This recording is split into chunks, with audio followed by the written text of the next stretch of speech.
Assalamualaikum dear students. نن چې کوم زموږ د کلاس ټاپک ته هغه موږ سره د یوزر اکاونټس.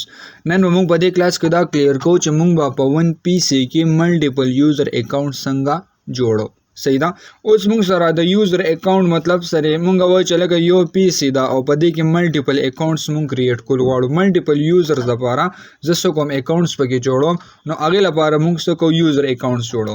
سمبل زرا له موږ سره چې کوم دا وینډو بٹن راغلی د سٹارټ والا سمبل را بشو په دې وکلیک کو. ٹھیک تا. اوس دلته موږ سره یو آپشن ورکړی سیټینګز والا. دلته به سمبل را شو کلیک وګو باندې سیټینګز باندې. اوس چې کله موږ د سیټینګ باندې کلیک کوو نو موږ سره بس داسې انټرفیس شو شي. په دې کې موږ سره دلته لیکلي دي اکاونټس. صحیح ده. سمبل را بشو کلیک وګو باندې اکاونټس باندې. اوس د اکاونټس باندې کله موږ کلیک کو نو دلته موږ سره دې سایت ته د آپشن کې وګورو نو دلته لیکلي فیملی اینڈ ادر یوزر. سمبل را بشو د فیملی اینڈ ادر یوزرز باندې به کلیک کو. اوس موږ سره په دې فیملی اینڈ ادر یوزرز کې د سایت ته موږ وګورو دلته لیکلي دي ایډ سم ون ایلس ټو دیس پی سی. سمبل را بشو په دې پلس باندې به کلیک کو. صحیح ده. زه رالم دلته د پلس باندې مې کلیک کو. اوس دلته موږ سره سره رالو اکاونټس موږ سره رالو. اوس دلته موږ ته وایي چې کریټ ا یوزر فار دیس پی سی. مطلب دا چې موږ د دې پی سی لپاره یو بل یوزر سکو هغه پکې کریټ کو.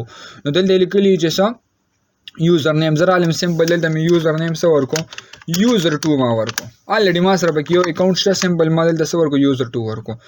اوس که ته غواړې چې لکه زما دا کوم یوزر 2 اکاونټ ته په دې باندې پاسورډ ولګي نو سمبل دلته نه پاسورډ عموم ورکول شو. زه رالم جست دلته مې کلیک کو باندې نیکسټ باندې. صحیح شو. اوس موږ سره دلته څه چلو شو اکاونټ را سره ایډ شو. یوزر 2 نیم باندې موږ سره دلته یو اکاونټ رالو. ٹھیک تا کنه. نو دا به موږ سره سره یوزر اکاونټ کریشن دی. اوس چې کوم چې دا یوزر اکاونټ موږ سره کریټ شو او کریټ نشو سمبل رالم دلته مې کلیک کو او دلته موږ سره راغلی دی دا چې کوم اکاونټس موږ سره شو کیږي دلته رالم دی آیکن باندې مې کلیک کو. دلته موږ وګور دلته لیکلي دی یوزر 2 سه لیکلي دي یوزر 2. نو اټس مین چې موږ سره دې کې څه چلو شو یوزر 2 اکاونټ موږ سره دلته کریټ شو. نو دا به موږ سره ون یوزر دی ایڈمنسټریټر والا او موږ به یو بل اکاونټ جوړ کړو به موږ سره راغلی دی دلته دا یوزر 2 والا اکاونټ به راغلی دی. صحیح شو. اوس که زم چې یو نیو اکاونټ به زه انذر اکاونټ به جوړول غواړم نو عمدغه طریقې باندې موږ سره سکیږي یو نیو اکاونټ جوړیږي. اوس دلته موږ سره یو بل کوېشن راځي چې دا اکاونټ موږ جوړ کو خو دا اکاونټ موږ واپس ډیلیټ کول غواړو نو دغه به څنګه کو. نو جست موږ به راشو دلته به د ټایپ هیر ټو سرچ باندې کلیک کو او دلته به سرچ کو سر کنټرول پینل څه به سرچ کو کنټرول پینل به سرچ کو. دلته د کنټرول پینل کې موږ کلیک کو څه باندې یوزر اکاونټس باندې. صحیح ده.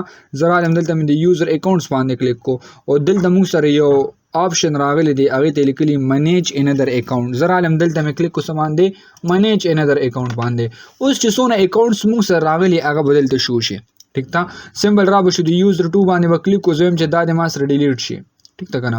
نو دلته لیکلي کریټ ا پاسورډ کدی لپاره زه پاسورډ جوړول غواړم نه ډیلیټ کوم زم لا زم چې چینج د اکاونټ ټایپ د دا ټایپ ز چینج کوم لا نیم ول چینج کوم لا زم چې لکه مو سره ډیلیټ د اکاونټ دا اکاونټ ډیلیټ شي. سمبل را بشو د ډیلیټ د اکاونټ باندې وکلیک کو دلته وکلیک کو سم باندې ډیلیټ فایلز باندې. صحیح شو. او دلته سمبل را شو ډیلیټ اکاونټ باندې وکلیک کو دلته را شو یس باندې وکلیک کو. اوس موږ وګورو نو موږ سره څه چلو شو هغه اکاونټ ډیلیټ شو. ٹھیک تا. که زرا شم دی سایت کې هم وګورم نو دلته موږ وګورو دلته سره را سره اکاونټ را سره اوس نشته. ٹھیک تا.